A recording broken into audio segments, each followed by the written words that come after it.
Hi guys, and thank you so much for joining me today. My name is Sanya. I am your senior support specialist here to take you through the client dispute manager software for today. So I do hope you are all doing great. It is a new month and you guys should be having a good start so far. And of course, I do hope that you have made your quarterly reports and you have done your audits as well. Hopefully you have done that. Let me go ahead and allow a few more persons to jump in. Go ahead and post in the chat to let me know how you're doing so far and how this month has started for you. Awesome. Hi, Linda. Awesome. All right. I see Louis. I see Michelle, Juan. Guys, thank you so much for joining.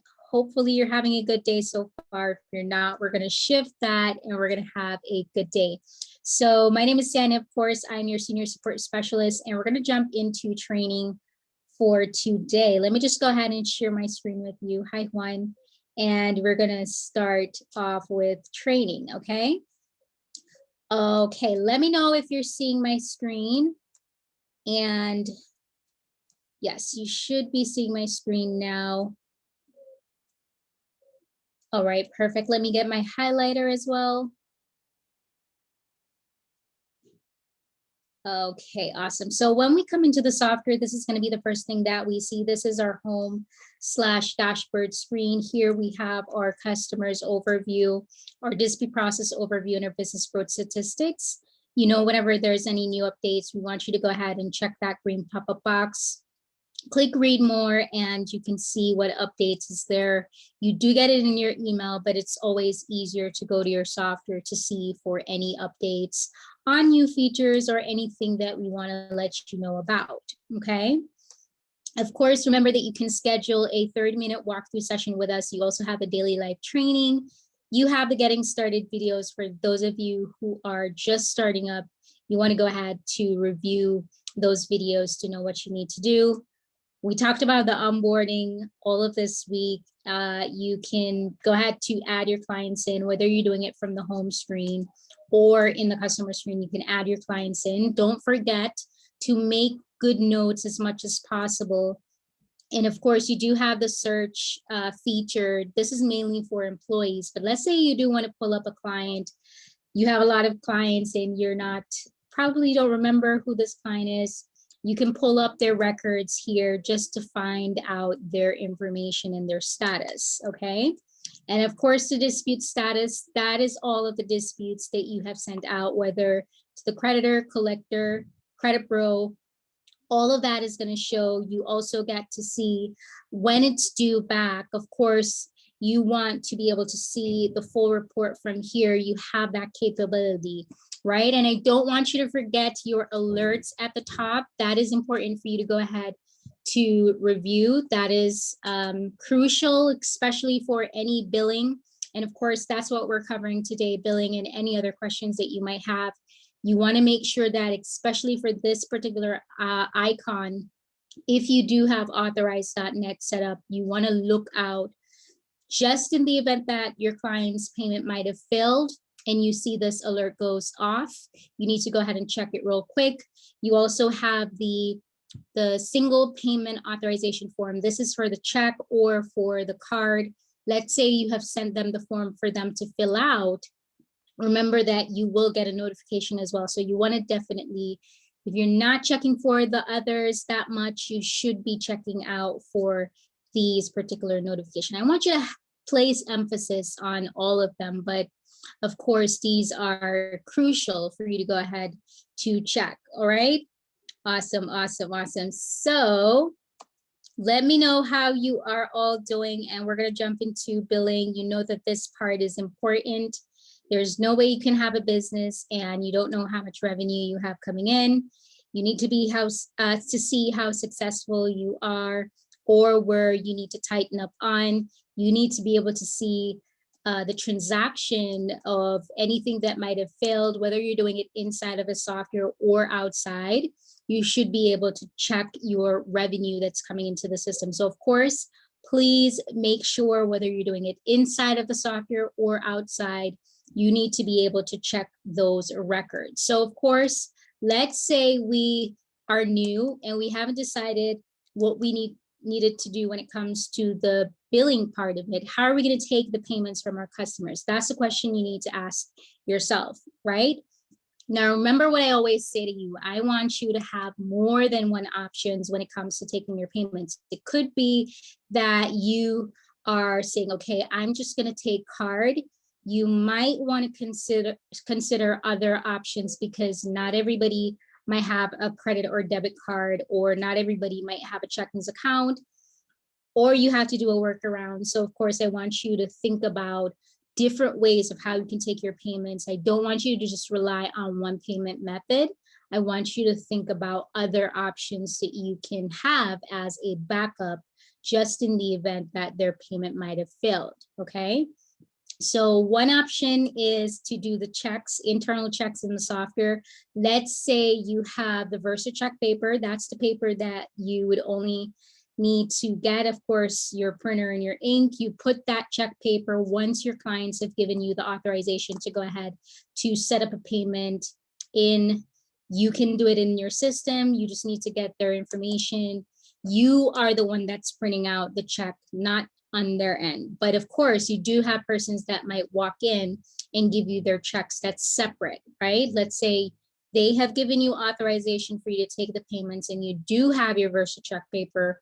All you would have to do is to go to VersaCheck on Amazon rather, or if you can go to Best Buy or Home Depot, you can go ahead to get that VersaCheck paper, right?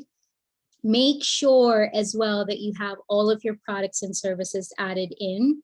Your products and services, that is going to be found underneath your billing, services / product tab. Of course, this is where you'd put all of your services. These are all of the plans that you're going to offer to your clients, right? So if it's a consultation or an educational package, some people, they have credit analysis plan, that's it. They don't do the credit restoration. Of course, you have persons who do monthlies, paper leasing, no upfront, no upfront, no upfront. We're not charging upfront. This is just a test that I had put in there. But of course, it's just the name that you're creating for the plan that you're offering. So you have to go ahead in there, create the product name, and you're attaching that to the service that you'll be providing to your customers, all right? So product, you want to go ahead to hit the product and you want to create the name, whether it is your platinum plan or promo that you're offering, you want to go ahead to do that for whatever you're about to take your payments for your customers, okay? Let me just check real quick. Okay, I think I stopped sharing. All right, so here you want to go ahead and hit the product button and you can create the name so that you can add it to the service that you're offering. You can have monthly plans, audit plans, all of that you can do in your, yes, you can do that in here. If you have paper leasing, can you list, tell me exactly what you mean. Go ahead and unmute real quick for me. Is it like let's say you're saying you're taking payments for collections, late payments, charge off? Do you mean you want to list it out like that? Yes, that's what I was meaning. No, that's too much work. That's too much. No, I don't want you to do that. What I want you to do is I want you to go to billing and I want you to go to paper deletion. This is another section that you do in the billing part, right? So all of your prices should be listed. These are just default prices, right? So you can have the name of what you're gonna charge for, providing that it comes on their report. Let's say you do have a client that has smart credit and you pulled in, you realize they have bankruptcy, charge off, repos, all of that.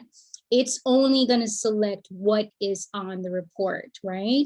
So you would come in here, put the prices of all of what you would be charging.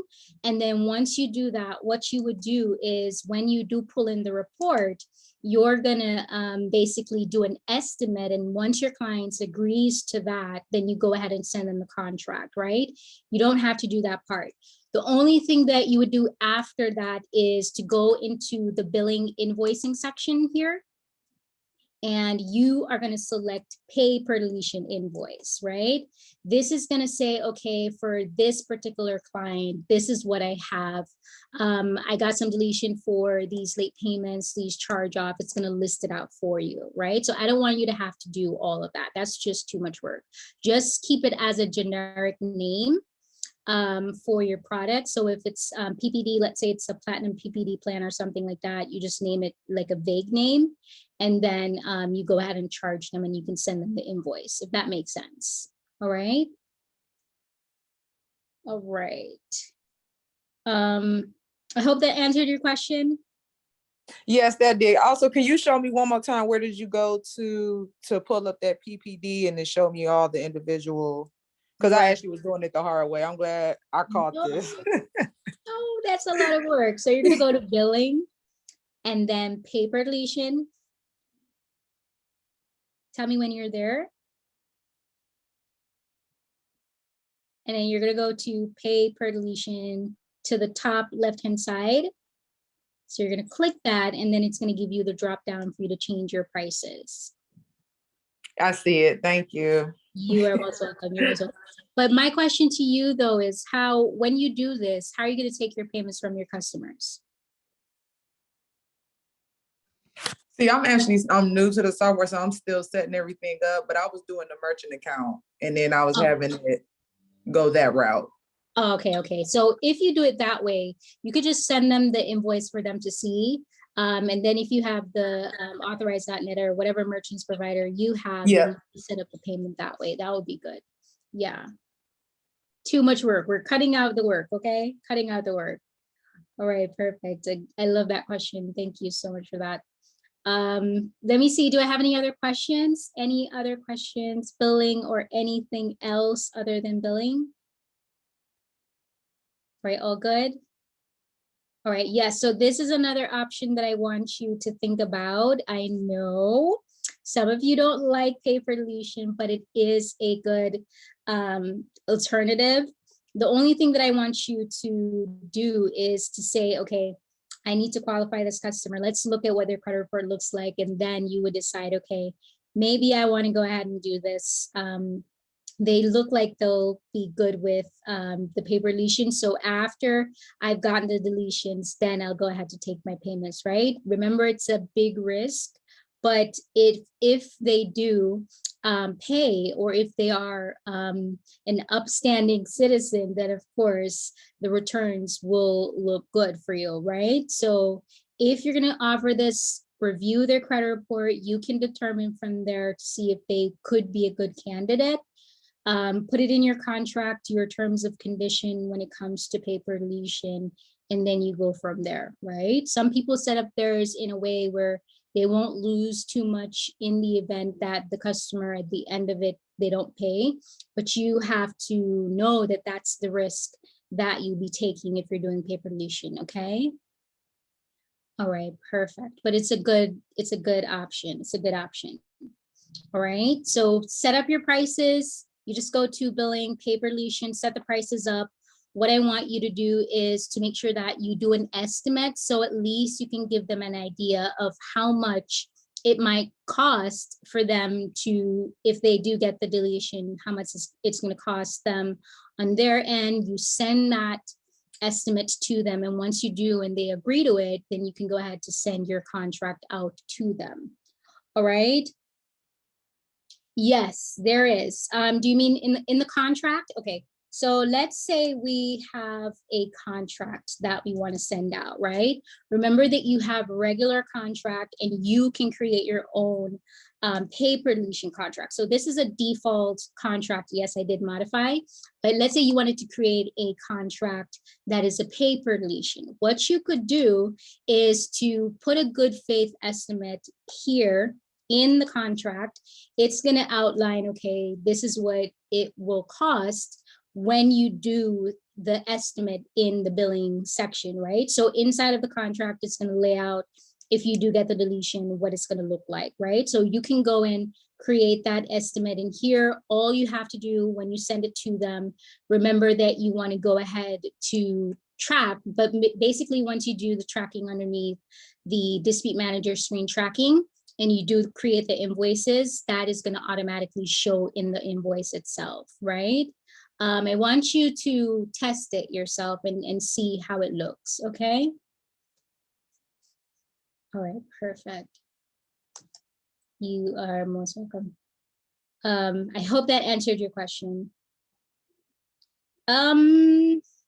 So I for the merchants providers, of course, we have 3 options here: Capital Merchant Solutions, Merchant X, 5-star processing.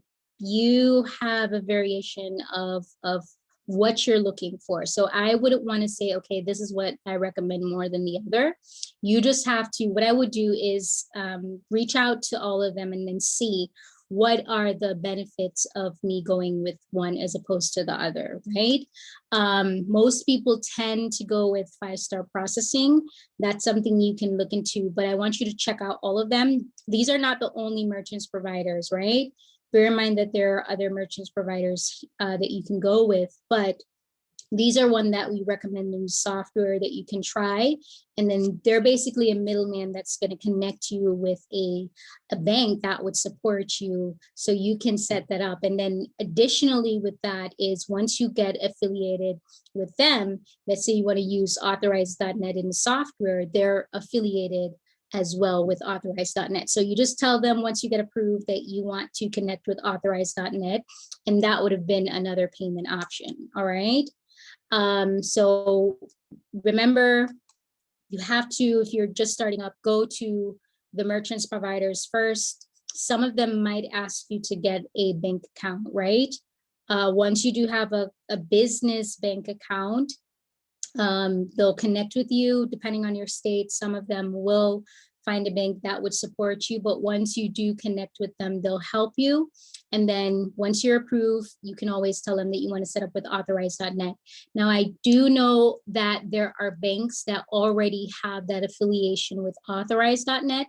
You just have to talk with your bank to see if that is something that they have set up already, and then you can do it. Remember, if you go directly to Authorize.net, they'll tell you that they don't support credit repair businesses, but what they want you to do is to connect with these merchants providers, because they do, and then you can connect the Authorize.net. All right. Remember, Authorize.net is just a payment gateway that's pulling the money. It would need something to push it to, right? So this is where these options come in. All right. I hope that made sense. I hope that made sense. And of course, you do have persons who prefer to use ChargeBee, Chargeify, QuickBooks. It just depends. You still need to have a business account, but there are companies that do use other options outside of these that I've mentioned. So you just have to figure out what is going to work for you and what kind of features you want, because I know Authorize.net, they do offer the option, like if you have a website and you want to add the payment option on the website, that it can be set up, but you have a little bit of technical, I'm getting tongue twist. So if there's an issue with it, it can be a little technical, but with the other options in terms of setting up, you do have the capability of doing it a little bit easier with ChargeBee and Chargeify, right? So look at the options that you have, figure out what is going to work for you. Some persons use e-commerce on their websites. You just have to figure out what is going to be best for you and what's going to be cost effective. All right.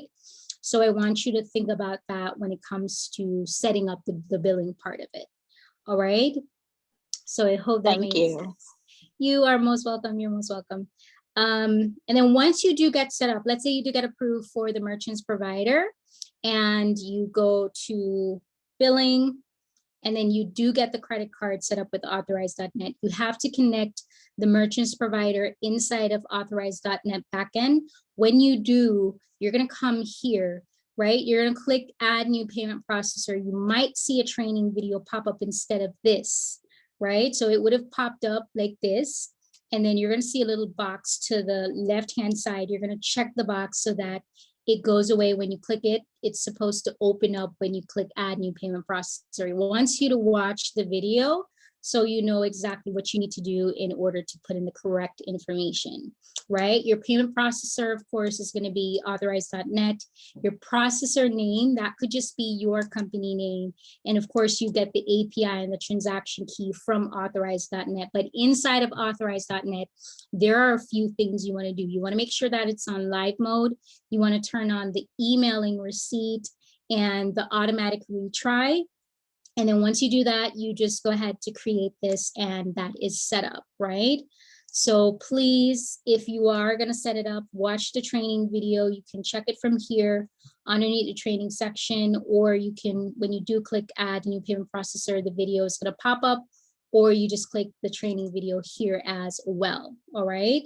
Now, when you do, I want you to go ahead to test the API to make sure that it's working, the API and transaction key that is working. When you do test it and it says successful, of course, that's when you're going to go ahead to create your products and services inside of the software. Now, here's where I do get a lot of questions. So I get questions of, do I get to charge the customer automatically when I send them the contract? No, right? So bear in mind that if I do send out the contract, remember they go through the client auto sign up. If the credit card authorization form is turned on, they would have been able to put in their card information, right? So of course, I want you to make sure that you turn on these buttons here.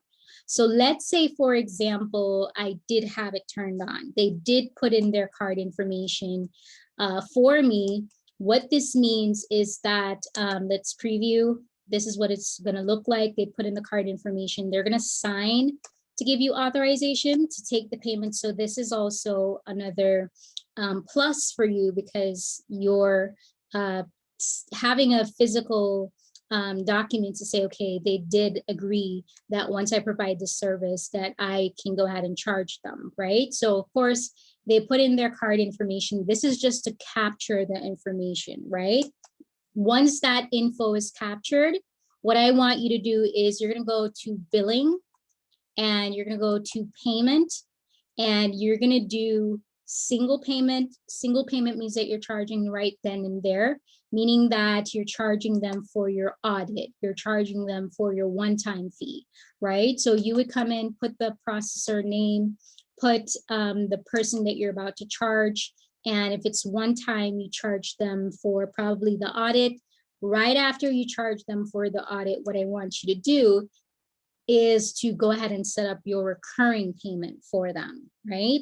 So the recurring payment, that is going to be set up automatically every month for that customer once you have put it in, or if it's going to be bi-weekly, then of course that's going to be there, right? So you want to scroll down, you want to put once per month, and then you're going to put the date that it's supposed to start. So let's say today would have been the audit fee.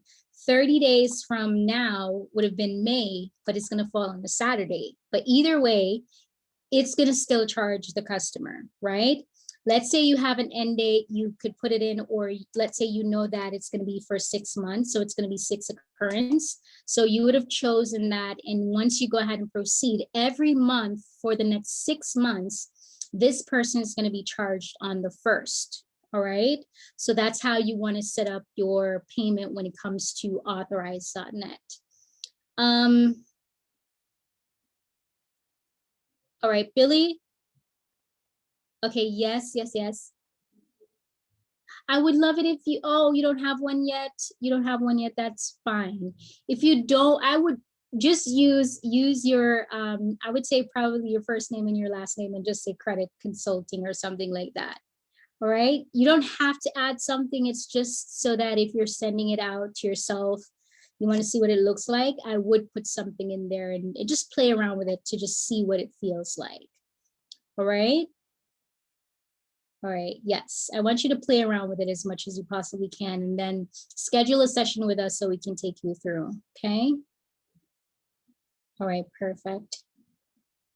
Okay, yes, do I have any questions so far? Any questions? You are most welcome, you're most welcome. Oh, thank you, thank you. All good? Okay, perfect. All right, let me just check here. All right, let me know if you have a question. Okay, one sec. Let me just see if we have a question here. Okay, let me just read.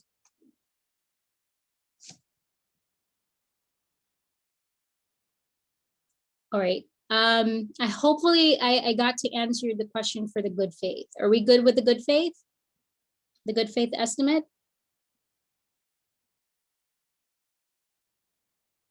All right, I think that's okay. Okay, good, good. Yes, we are. All right. Do I have any more questions in the meantime? Any more questions?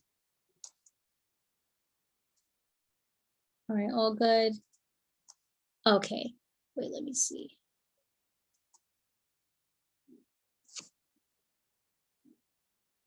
Okay, so for the return item, let's say you have accounts that's reappearing, that's what you would cover for that, right? For the good faith on the estimate. So that's basically what it means. So you could put in the charge for your credit analysis. You know, sometimes there might be accounts that is going to be re-added. That's something that you can also add on. Let's say you do get it off again, you can charge for it again, right? Because of course that's a negative account. All right. Okay, yes, yes, definitely. I will send you the replays. All right, I hope that answered your question. Yes, you're most welcome. You're most welcome. All right. Okay, so this part, you need to make sure that it's turned on once you do have your authorized.net turned on. Remember that you have check, remember that you have cash, you do have card. Some people do ACH, so of course, you just need to figure out which option is going to work for you. I prefer if you have more than one options when it comes to taking your payments, because you might have persons who they might fail, their payment might fail, right? So if, for example, their card might have failed, you might have, or you would have turned on your check authorization, you could go ahead to print out a check for them, or let's say you do have your ACH set up, or you have some other method. I want you to make sure that you go ahead to get that information from them in the initial stages of the onboarding. So just in the event that for some reason the payment might have failed, you know exactly how to get that payment from the customer, right? So that is important for you to go ahead and do. And then another thing that I want you to remember, if you have persons who have cash, who have checks that they have written up and they're sending over to you, I want you to go ahead to put it in your software, because you want to keep a record of every payment that you have coming in for your business, right? So if it's a check, if it's cash, go ahead and put it in there. Remember, that information is going to reflect in your billing history section. So it's important that you go ahead to make sure that you are tracking. No PayPal, no Cash App, no Stripe. Yes, none of those, right? I know those options honestly would have been so much easier for you to take the payment, right? But because it's not credit repair friendly, I have encountered where you're using it and they shut you down, right? And you might say, well, I've been doing it and I haven't encountered that.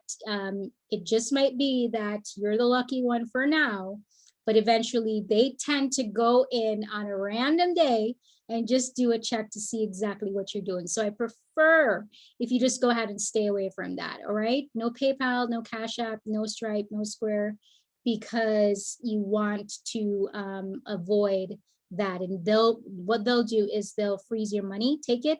That's it. You can get it back. Okay. So please be careful where that is concerned. How do you add outside payments to your software to keep track? So some people, as I stated, they use ChargeBee, they use QuickBook, they use Chargeify, Moonclerk, I've heard of Venmo. Those are just different options that you can use, right?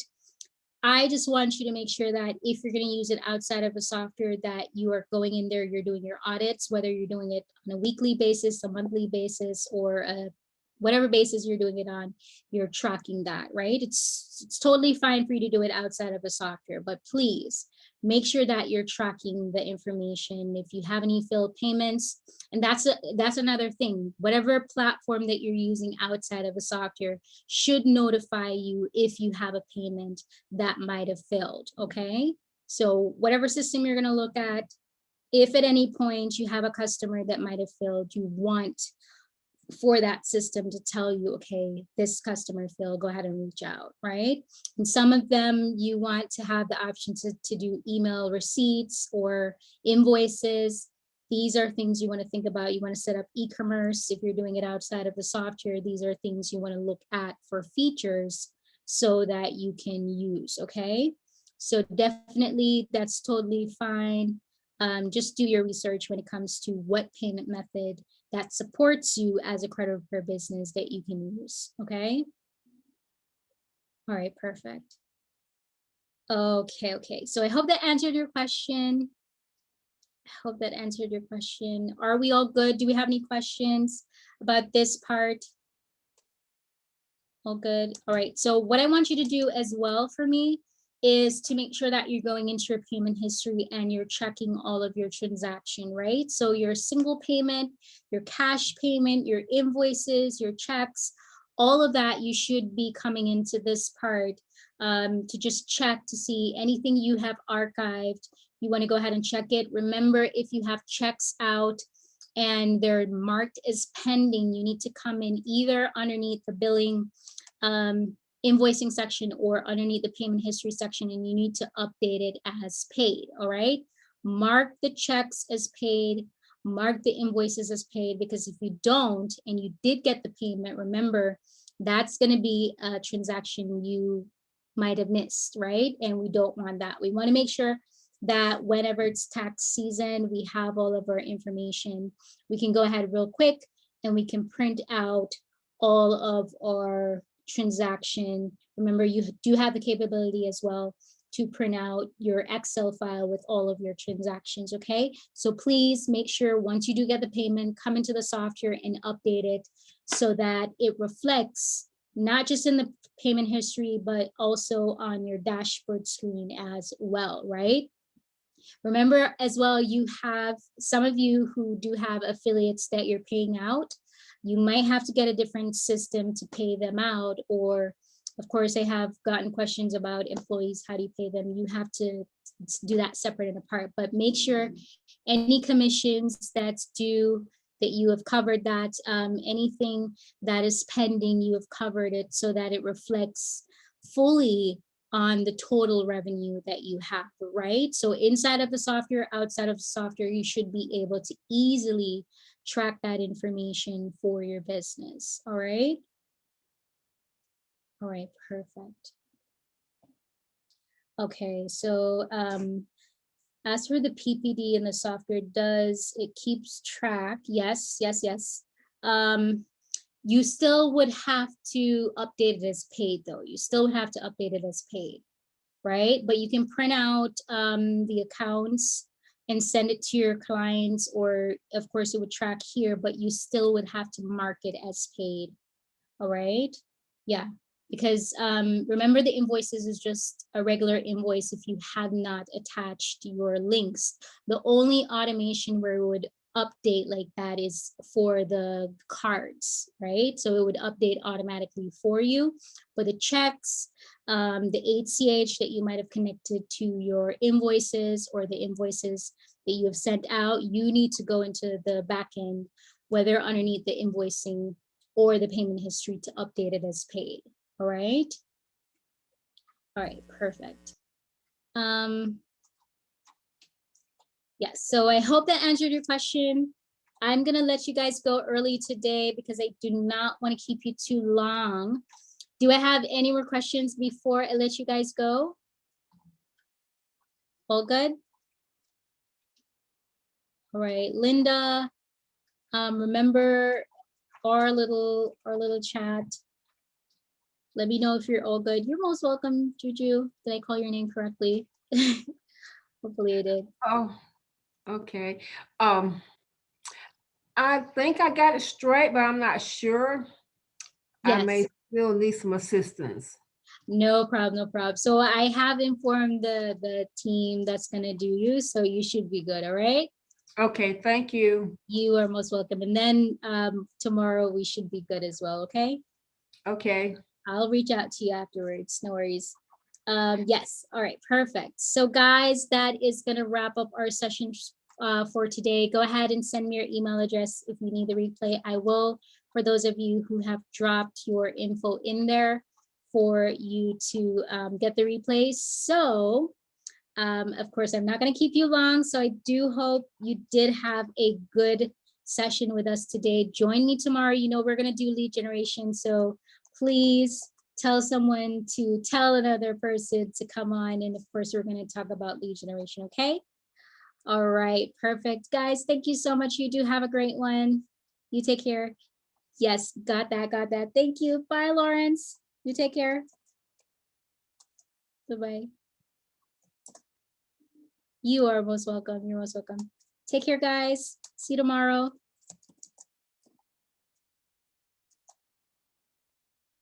Got it. Got it. Got it. Fine. Okay, so I'm going to close out now. You take care. Bye-bye.